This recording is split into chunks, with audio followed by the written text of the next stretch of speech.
we draw that correlation? What is that correlation, once again, between Islam and Christianity? Because many of you wrote on the table, when you were doing your table reflections about the 5 pillars of Islam, many people's comments were, I'm shocked, I'm amazed, this is so much like Christianity. Here's one more example. Rainey, how is this an example? The Islamic religion didn't really pick up until Muhammad died, which was their prophet, and the Christianity religion did not pick up until Jesus died. That's exactly right. When Jesus died, remember what happened to Christianity? It spread. Well, listen, the same thing, this is going to tell you, the same thing is going to happen, Gavin, with the Islamic faith. Because, you know, sometimes it doesn't work like this. Sometimes there is a movement and there is a very, very charismatic leader.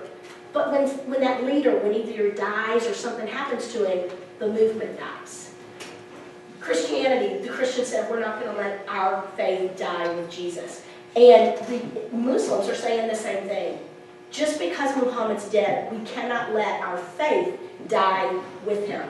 And so look what happens to our map. But someone said, an empire, to have an empire you have to have wars. And that goes against religion. We've talked about this already. What did we talk about? What was that word? Does anybody remember? What is that word that, yes? No, but that's close. It's a, does anybody remember? Jihad. Remember? If you remember what we talked about a jihad, we talked about the fact that Muhammad said that as long as he was fighting or struggling for Allah, that he believed that Allah was okay with this, with the military action. Folks, can you have an empire without war? Yes. Have we studied any empire where the people have just fallen over and said, sure, come on, take us? No. No. It's about conquering, okay? It's about conquering. And what we're going to find, though, is as Islam starts, as the Muslim people start spreading their religion and building their empire, sure, people are going to come into contact with each other. But what else happens? It's not just people. What else gets spread when people move? What? Ideas. Like what? Architecture. Sure, architecture. Literature, art, math, culture, they're all astronomy, science, customs, all of those things mixed. Okay? So look, so they're taking their culture, their Muslim culture, and they're moving it. But it isn't like, oh well, they're just moving into all of these uninhabited places and it's just going to become Muslim. Look, they're moving into Egypt. We know about that culture. Did they have a thriving, strong culture there? Yes. So the Muslim culture and the Egyptian culture are going to do what? They're going to combine, they're going to mix, and some things are going to become more Muslim-like, and some people are going to become more Egyptian, and they're going to tweak it, right? And they're going to change it. But look, we're getting very, very close to Constantinople here. European, Roman ideas are going to come in. So now look at how big the empire is. Look at how many more ideas are getting introduced, and ideas are combining. That's what we're going to look at in class today. We're going to look at things that are very prominent in our culture today that actually got their start and got their roots from this mixing. They're coming from the Muslim culture. How do the contributions of the Muslim culture influence our lives today? You know, and no knock on Europe, but Europe gets a lot of credit for a lot of stuff because they're the ones that go through the Renaissance. And you're going to start your 7th grade history with that, the Renaissance, okay? Michelangelo and all of those people and all of the inventions. But we're going to have to take a step back because ancient civilizations did a lot also. And I think what you're going to find as you go around the room today is you're going to be like, wow, there are a lot of things in our lives today that in part reflect Muslim culture. Things you never even thought of. Okay? So what you're going to do for me today is you're actually going to go on a gallery walk. My room and right outside is a museum, and it's full of exhibits. And you're going to go on a gallery walk to learn about four only things that are a part of our life today that were actually influenced from the Muslim culture. From this idea after Muhammad died that they did not want their religion to die with him, so they decided to push out. And as they did, they took some of their ideas and they mixed with other cultures, and we get a lot of the things that we have in our world today. So this is the way this is going to work. You have your notes page, which is clipped to your clipboard. Okay? There are 14 things. It's very easy to tell what is what. Okay? There are 14 things throughout our classroom and right outside my door. You can choose 4. There are so many that there should never be more than 3 people in front of one piece of paper at one time.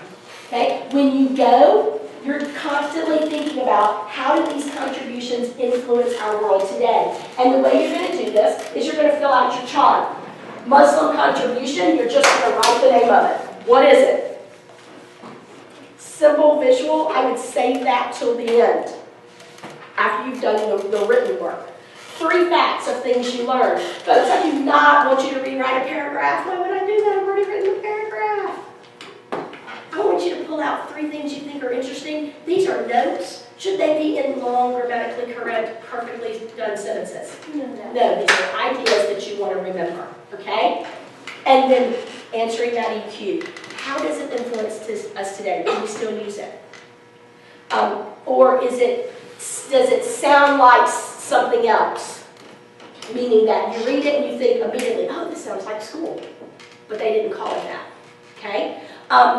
Do we use it, but we've changed it in some way? Okay? You're going to do that for the 4, front and back. You will have 30 minutes. That's more than enough time. Okay? Your symbols can be quick and easy also. So that when you're finished with your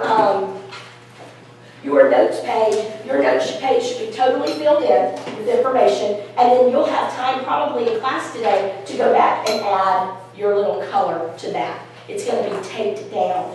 I'm going to go ahead and explain to you your homework because many of you will get finished with the gallery walk in time to start it. Okay? This is usually an assignment that most kids really enjoy. You are going to create an advertisement for one of your 4. You're going to choose one of these contributions that the Muslims made, and you're going to create an advertisement as if you were going in a newspaper or a magazine. The things that your advertisement should include is, of course, a drawing of some type of your item. The name of your item would be really important. Color throughout. Why are people going to be interested in this? This is something that they can use that would be helpful to them. A price. Maybe it doesn't cost anything. Maybe it's free. Maybe you're going to charge for your services. Okay, all the information you should know. You can also include an explanation of what the item does, and you can also include a made-up quote. Now I'm going to leave this up on the board so that if you do have time to work on it, you can come back. The example I've given you is Roman roads. We all know that all roads led to Rome. They were masters at making roads. So, travel in style. There, of course, is the picture of the road. It says if you need to move your army quickly, nothing beats a Roman road. And then look, there's our friend Constantine. Constantine, this is a quote. Somebody in the last class said, did Constantine really say that? I said, I don't know. Constantine's been dead forever. I didn't know him, so I made this up. He's trying to sell the road, right? It was like walking on a cloud. He's selling the road. He's not going to put, my feet are bleeding because that road was so rocky and so uncomfortable to walk on. Would anybody want to walk on a Roman road then? No, you're trying to sell it. And of course, a Roman road is free. You can walk on it for free. Okay? My example to share with you is one of the things in the classroom is irrigation and underground wells. I read about that and I learned that one of the things that the Muslims did was they used water wheels. This is the first time we've talked about a water wheel. We've talked about irrigation ditches, we've talked about the shadoof, we've talked about other things, but this is the water wheel. My water wheel costs $49.99. Remember, you can actually trade your item does not have to cost money if you would rather trade for somebody for something. Here's my picture of the water wheel. Now, thinking of the commercials and things that you see on TV now, I put a bonus. If you act now, you get 7 free buckets. It's normally a $19.99 value. Some assembly is required. You're going to have to build your water wheel, and the water is not included. You're going to have to find your own river to get water from. Okay? Tired of hauling your water to your crops? Install the new and improved wonderful water wheel. It takes the work out of watering. This is something that the Muslim culture added to our world today, because lots of cultures started using the water wheel. So what you're going to do is you're going to find 4 things that are interesting to you, and you're going to fill out your graphic organizer. And if you have enough time, you're going to come and create. Someone in my last class said, some of these things are hard to create advertisements for. You do not have to create the advertisement for the entire thing. If it requires utensils or materials, you can just sell the materials. Okay? So, let me tell you what's in the classroom. In the classroom, you will find irrigation and underground wells, music of Muslim Spain, herbal medicines and pharmacies, bookmaking, chess. On the very back wall is the House of Wisdom. And then over on by the windows, that is the banking system. Those you can find in the classroom. Outside, you can go outside to find information about zoology, geometric and floral design, polo, and I'm not talking perfume, hospitals, algebra, calligraphy, and astronomy. These are just 14 things that Muslims played a huge contribution to our world today. Okay? Does everybody understand your assignment? Yes. Okay. Got your clipboard in hand, got your pencil. You may go.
About the astronomy part.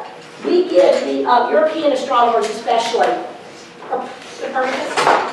so much credit for so much stuff, and I'm not going to take their credit away, right? But years before European scientists discovered that the Earth was actually, that the universe is actually centered around what? The sun, not the Earth. And the Muslims figured that out years before Europeans. Zaire. I found out that they use the magic box, which is kind of like what we do today, which is Sudoku. How do you say it? Sudoku. Okay? Didn't know that, right? And you know, Sudoku apparently has been around for thousands of years. I thought it had only been around in my Walmart for 10 years. Okay? But it's been around for thousands of years, and it came from this culture. Yes? They used to fill prescriptions somewhere like that. Yeah, they had actual pharmacies, right, where they would actually take a prescription, take it to a pharmacist, and he would actually fill it. That seems so modern to me. Okay? This is an ancient civilization that was doing this. Wrong? I like the banking system. The banking system. What about the banking system? Well, I thought it was kind of interesting, like how it had one large, Central? central bank, like kind of like how you have those, bigger banks just then you're saving and making some money anywhere, just like that. Right, and that is huge.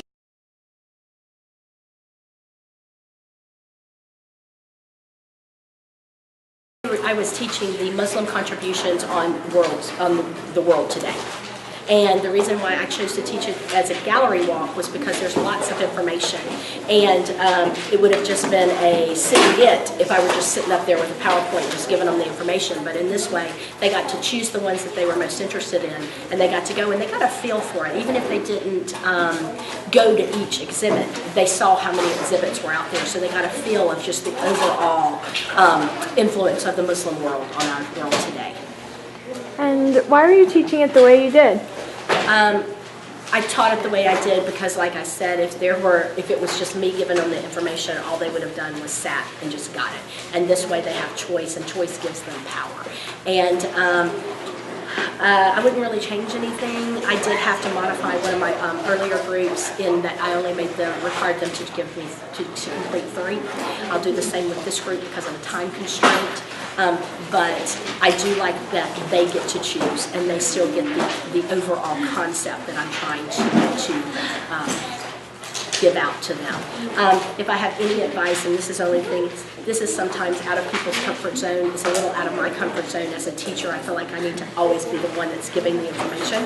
That's how I feel in control, and I'm making sure they get what they get. But as we're working more towards the teacher being the facilitator, they are responsible for this learning. I mean, they are given the assignment, they know what they are, and they get that power of choice. And I have to make myself do these kinds of activities because it's not in my comfort zone.